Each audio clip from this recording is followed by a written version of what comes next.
Visi Universitas Sultan Ageng Tirtayasa adalah mewujudkan healthy, integrated, smart, and green university menuju PTN berbadan hukum yang unggul, berkarakter, dan berdaya saing global tahun 2030.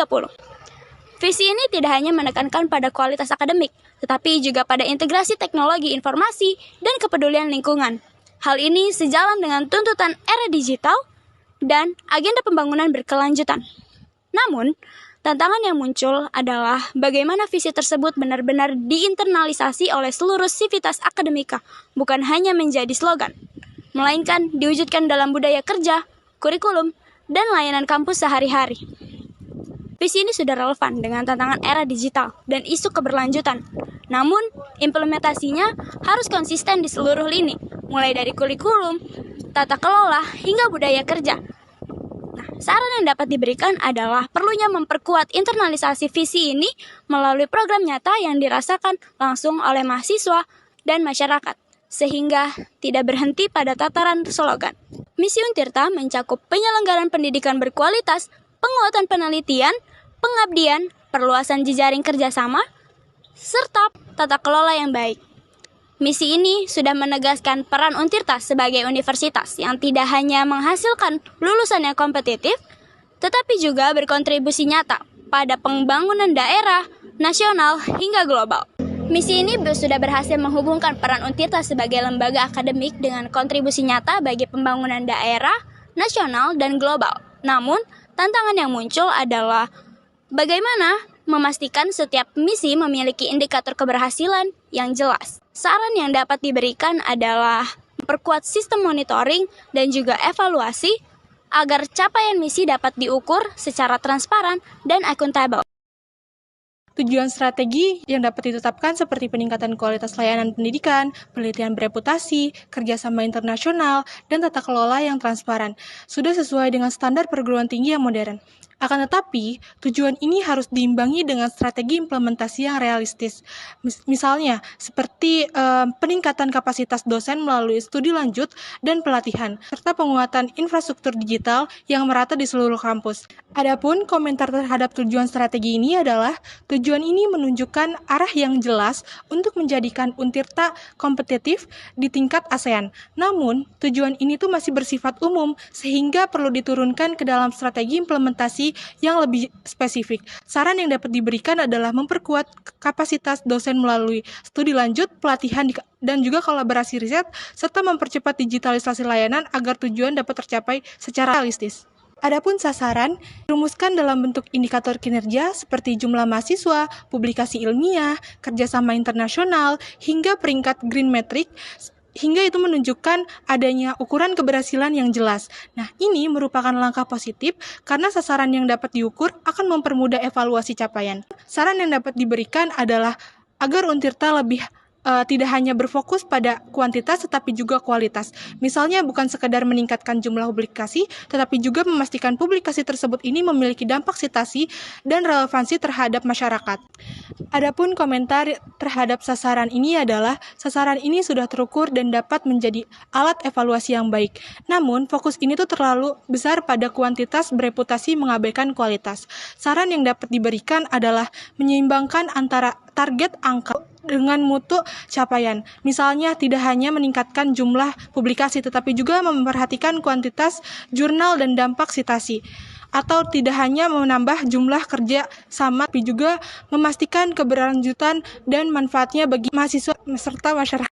Oke, di sini aku bakal jelasin terkait analisis dengan pendekatan STEP. Kayak yang pertama itu ada dari aspek sosial. Perubahan nilai masyarakat kini mendorong kampus untuk tidak hanya fokus pada akademik, tetapi juga tanggung jawab sosial dan keberlanjutan. Sebagai Universitas Negeri di Banten, Untirta memiliki peran penting dalam memperluas akses pendidikan dan membangun kesadaran sosial. Namun, tantangan masih ada, terutama dalam pemerataan literasi digital dan inklusivitas pendidikan di wilayah dengan keterbatasan infrastruktur. Yang kedua dari aspek teknologi. Kemajuan teknologi informasi telah membuka peluang besar bagi Untirta untuk memperkuat digitalisasi kampus. Melalui sistem CISA, e-learning, dan platform akademik terintegrasi, Untirta sudah berada di jalur yang menuju smart kampus. Meski begitu, pemanfaatan teknologi masih perlu diarahkan agar tidak berhenti pada aspek administrasi, tapi juga pada pengambilan keputusan berbasis data. Selain itu, peningkatan literasi digital di kalangan dosen dan tenaga kependidikan menjadi kebutuhan yang mendesak. Ketiga, aspek ekonomi. Secara ekonomi, Untirta masih sangat bergantung pada dana pemerintah dan juga uang kuliah tunggal. Kondisi ini membatasi fleksibilitas finansial kampus untuk berinovasi. Namun, peluang besar masih terbuka melalui kemitraan industri dan juga hilirisasi hasil penelitian. Jika dikelola secara strategis, riset bisa menjadi sumber pendapatan dan mendukung kemandirian finansial universitas di masa depan. Yang selanjutnya yaitu aspek ekologis. Sebagai Green Campus, aspek lingkungan menjadi salah satu identitas utama Untirta. Tren global menunjukkan bahwa pembangunan berkelanjutan itu semakin memperkuat relevansi dengan visi Untirta. Penerapan prinsip ramah lingkungan, terus juga efisiensi energi dan juga manajemen ilmiah manajemen limbah sudah mulai dilakukan, meskipun konsistensinya masih perlu dituangkan atau masih perlu ditingkatkan di semua unit kampus. Analisis eksternal mikro menggunakan metode Porter's Five Forces, yang mana pertama, dari aspek ancaman. Pendatang baru posisinya berada pada tingkat sedang hingga tinggi. Saat ini muncul banyak kampus baru, termasuk universitas swasta berbasis digital yang meningkatkan intensitas persaingan di dunia pendidikan tinggi. Meskipun Untirta masih memiliki keunggulan strategis sebagai perguruan tinggi negeri utama di Banten, namun inovasi akademik menjadi syarat pentingnya agar daya saing tetap terjaga. Oleh karena itu, diferensiasi berbasis nilai SMART and GRID perlu benar-benar diwujudkan dalam praktik nyata, bukan hanya sebagai citra. Kedua, daya tawar pemasok juga tergolong sedang hingga tinggi. Pemasok utama bagi Untirta meliputi dosen, tenaga pendidik, dan pemerintah sebagai penyedia dana riset serta operasional. Ketergantungan yang tinggi pada dana publik dan SDM yang berkualitas tentu menimbulkan resiko bagi fleksibilitas intuisi. Oleh karena itu, universitas perlu mengembangkan strategi manajemen talenta yang memperluaskan kemitraan agar ketergantungan terhadap sumber eksternal bisa diminimalkan. Yang ketiga, daya tawar pembeli. Dalam hal ini, mahasiswa berada pada posisi tinggi. Mahasiswa memiliki tingkat kritis terhadap kualitas akademik, fasilitas kampus, dan prospek kerja setelah lulus. Pergeseran orientasi dari sekadar mengejar gelar menjadi mengejar kompetensi, membuat kurikulum harus semakin relevan dengan kebutuhan industri dan masyarakat. Oleh karena itu, reputasi publik dan pengalaman belajar yang konsisten menjadi faktor utama dalam menjaga loyalitas serta kepercayaan mahasiswa. Selanjutnya, ancaman produk atau jasa. Substansi berada pada tingkat sedang. Saat ini, banyak platform pendidikan daring dan pelatihan profesional yang menjadi alternatif bagi calon mahasiswa untuk menghadapi hal ini. Untirta perlu menegaskan keunggulan berbasis riset, nilai karakter, jawara, serta menghubungkan sosial yang tidak dimiliki oleh lembaga pendidikan non-formal. Integritas riset dengan pembelajaran juga bisa menjadi pembeda yang memperkuat posisi Untirta di tengah persaingan pendidikan digital. Terakhir, persaingan di antara pesaing yang berada pada level tinggi, yang mana persaingan antara universitas negeri dan swasta semakin ketat, terutama dalam hal reputasi riset, akademik, dan juga internasionalisasi. Karena itu, Untirta perlu mengubah pendekatan dari kompetisi menjadi kolaborasi, misalnya dengan memperluas jaringan riset dan pertukaran akademik. Selain itu, diferensiasi berbasis inovasi dan budaya lokal menjadi kunci agar Untirta tidak terjebak dalam homogenitas kebijakan pendidikan tinggi nasional. Analisis internal, research-based view. Poin pertama adalah public relation atau pemasaran, di mana identitas dari Integrated Smart and Green University menjadi aset reputasional yang kuat dan relevan dengan tren global. Namun, branding akademik Untirta belum sepenuhnya terukur secara internasional. Diperlukanlah strategi komunikasi berbasis capaian akademik dan riset agar citra kampus lebih kredibel dan berpengaruh. Poin kedua adalah finance atau keuangan, Ketergantungan pada APBN dan UKT menunjukkan kemandirian finansial masih terbatas. Pengembangan unit bisnis, universitas, inkubasi riset, dan kemitraan industri dapat memperluas sumber pendanaan alternatif. Transparansi dan efisiensi dalam pengelolaan keuangan penting untuk memperkuat akuntabilitas dan juga kepercayaan publik. Poin ketiga adalah penelitian dan juga pengembangan, di mana produktivitas riset meningkat, tetapi dampaknya terhadap kebijakan dan inovasi industri masih lemah. 4 adalah operasional dan juga logistik. Infrastruktur kampus terus berkembang, namun belum merata di semua lokasi. Integritas fasilitas dengan sistem digital dapat meningkatkan efisiensi, penggunaan aset, dan juga kualitas layanan. 5 adalah manajemen sumber daya manusia atau Human Research Management. Kualitas dosen meningkat, tetapi distribusi keahlian dan jumlah doktor masih belum ideal. Program pengembangan kompetensi perlu lebih terarah pada riset, kepemimpinan akademik, dan juga inovasi. Poin keenam adalah teknologi informasi. Implementasi CISA dan digitalisasi administrasi menjadi fondasi penting dalam tata kelola kampus modern. Keamanan cyber, interoperabilitas data, dan literasi digital masih perlu ditingkatkan untuk mendorong efisiensi. Analisis SWOT. Analisis lingkungan internal. Poin yang pertama ada kekuatan.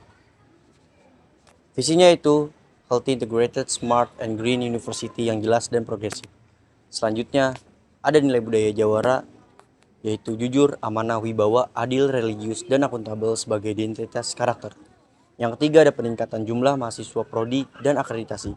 Yang keempat ada infrastruktur IT dan sistem informasi mulai terintegrasi. Yang kelima ada jaringan kerjasama nasional dan internasional yang terus berkembang. Poin yang kedua ada kelemahan. Visinya yaitu kualitas SDM dosen belum merata, seperti proporsi dokter atau profesor yang masih terbatas. Yang kedua ada infrastruktur fisik kampus belum sepenuhnya merata di semua lokasi. Yang ketiga ada kemandirian keuangan masih rendah, juga ketergantungan pada UKT dan dana pemerintah. Yang keempat ada publikasi internasional dan paten masih relatif terbatas dibanding target. Yang kelima ada tata kelola internal masih menghadapi tantangan birokrasi dan efisiensi. Selanjutnya ada analisis lingkungan eksternal. Poin yang pertama itu peluang. Isinya yang pertama, dukungan kebijakan pemerintah melalui Renetra, Kemdikbudristek, dan program MBKM. Yang kedua ada perkembangan teknologi digital untuk pembelajaran dan riset. Selanjutnya ada permintaan SDM berdaya saing global di era industri 4.0. Selanjutnya ada potensi kerjasama internasional seperti ASEAN dan lainnya. Terakhir, tren keberlanjutan dan green campus yang sejalan dengan visi Untirta. Poin selanjutnya ada ancaman. Visinya yaitu yang pertama, persaingan ketat dengan PTN lain di tingkat nasional dan ASEAN. Selanjutnya ada fluktuasi kebijakan fiskal dan anggaran pendidikan tinggi. Selanjutnya ada perubahan regulasi akreditasi dan standar mutu internasional. Lanjutkan ketidakpastian ekonomi global yang memengaruhi pendanaan riset dan kerjasama. Selanjutnya ada ekspektasi publik yang tinggi terhadap transparansi dan kualitas layanan. Analisis tabel IFAS dan EFAS Universitas Sultan Ageng Tirtayasa. IFAS dan EFAS digunakan untuk menilai kondisi internal dan eksternal universitas. Setiap faktor diberikan bobot, rating, dan skor. Yang mana bobot menunjukkan tingkat pengaruh suatu faktor terhadap keberhasilan universitas. Sedangkan rating untuk menggambarkan kondisi aktual faktor tersebut. Kemudian, skor dihitung dengan mengalihkan antara bobot dan rating untuk melihat seberapa besar kontribusi tiap faktor terhadap posisi strategi. Faktor internal, strength atau kekuatan. Yang pertama, PC, It's Green University. Bobot 0,10 dengan rating 4. Bobot tinggi karena PC adalah ranah strategis utama dan identitas kampus. Rating 4 karena PC ini progresif dan selaras dengan tren global. Poin kedua, nilai budaya Jawara. Dengan bobot 0,08 dan rating 3. Bobot menengah karena nilai budaya membangun karakter meskipun dampak langsung ke akademik belum terlalu besar. Rating 3 karena sudah diterapkan tapi belum sepenuhnya melekat pada seluruh sivitas akademika. Poin ketiga, peningkatan jumlah mahasiswa dan akreditasi. Dengan bobot 0,10 dan rating 3. Bobot tinggi karena menunjukkan kepercayaan publik. Rating 3 karena jumlah mahasiswa naik, tapi mutu akreditas belum semua unggul. Poin keempat, infrastruktur IT dan sistem informasi. Kami memberikan bobot 0,09 dengan rating 3. Bobot tinggi karena mendukung transformasi digital kampus. Rating 3 karena sistem seperti CESI sudah ada, tapi belum merata di semua unit. Poin kelima, kerjasama nasional dan internasional. Dengan bobot 0,08 dan rating 3. Bobot menengah karena kerjasama itu penting, tapi belum menyentuh seluruh prodi. Rating 3 karena sudah meningkat, namun jangkauannya masih terbatas. Nah, sekarang kita ke weakness atau kelemahan internal. Poin pertama, kualitas SDM dosen belum merata. Kita memberikan bobot 0,10 dengan rating 2. Bobot tinggi karena dosen inti dari mutu pendidikan. Rating 2 karena jumlah dosen bergelar doktor masih rendah. Poin kedua, infrastruktur fisik kampus belum merata. Kami memberikan bobot 0,09 dengan rating 2. Bobot tinggi ini karena fasilitas mempengaruhi mutu pembelajaran. Rating 2 karena kampus utama lebih unggul dibanding lainnya. Poin ketiga, kemandirian keuangan rendah. Dengan bobot 0,09 dengan rating 2. Bobot tinggi karena keuangan penting untuk otonomi universitas. Rating 2 karena masih bergantung pada UKT dan dana pemerintah. Poin keempat, publikasi internasional dan paten terbatas. Kami memberikan bobot 0,09 dengan rating 2. Bobot tinggi karena menentukan reputasi akademik. Rating 2 karena jumlah publikasi meningkat tapi kualitas jurnal masih rendah. Poin kelima, tata kelola birokratis. Dengan bobot 0,08 dan rating 2. Bobot sedang karena dampaknya lebih ke efisiensi administratif. Rating 2 karena proses birokrasi masih lambat dan kaku. Selanjutnya, faktor eksternal, opportunity, dukungan kebijakan pemerintah dan MBKM dengan bobot 0,10 rating 4. Bobot tinggi karena mendukung inovasi akademik. Rating 4 karena pemerintah aktif memberikan ruang implementasi MBKM. Poin kedua, perkembangan teknologi digital dengan bobot 0,10 dengan rating 3. Bobot tinggi karena membuka peluang besar digitalisasi kampus. Rating 3 karena adaptasi masih bertahap. Poin ketiga, permintaan SDM global dengan bobot 0,09 rating 3. Bobot tinggi karena kebutuhan tenaga kerja global meningkat. Rating 3 karena kurikulum dan kemampuan bahasa masih perlu disiapkan. Poin keempat, kerjasama internasional dengan bobot 0,09 rating 3. Bobot tinggi karena mendorong riset dan pertukaran mahasiswa. Rating 3 karena sudah berjalan tapi masih masif. Poin kelima, tren Green Campus dengan bobot 0,08 rating 3. Bobot sedang tapi sejalan dengan visi Untirta. Rating 3 karena realisasinya masih bertahap. Dan terakhir, threats atau ancaman eksternal. Poin pertama, persaingan dengan PTN lain. Bobot 0,10 dengan rating 2. Bobot tinggi karena kompetisi di wilayah Banten dan Jawa semakin ketat. Rating 2 karena diferensiasi Untirta masih perlu diperkuat. Poin kedua, fluktuasi kebijakan fiskal dengan bobot 0,09 rating 2. Bobot tinggi karena perubahan anggaran pendidikan berdampak langsung. Poin ketiga, perubahan regulasi akreditasi dengan bobot 0,09 rating 2. Bobot tinggi karena standar BAPT makin ketat. Poin keempat, ketidakpastian ekonomi global, bobot 0,08 dengan rating 2, bobot sedang karena berpotensi mengganggu dana riset. Poin kelima, ekspektasi publik yang tinggi, dengan bobot 0,08 rating 2, bobot sedang karena tuntutan terhadap kualitas lulusan semakin meningkat. Dari hasil ini, bisa disimpulkan bahwa kekuatan utama Untirta ada pada visinya yang jelas dan dukungan kebijakan pemerintah, sementara kelemahan utamanya terletak pada SDM dan kemandirian keuangan.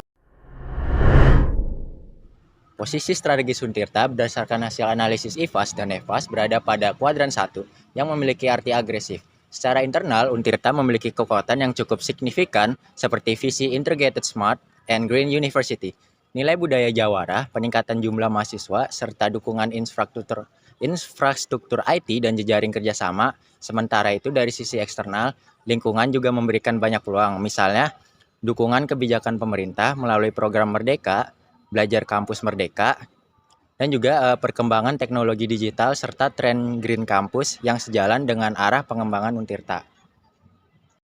Dengan posisi kuadran 1, strategi yang paling tepat adalah strategi pertumbuhan atau growth strategy.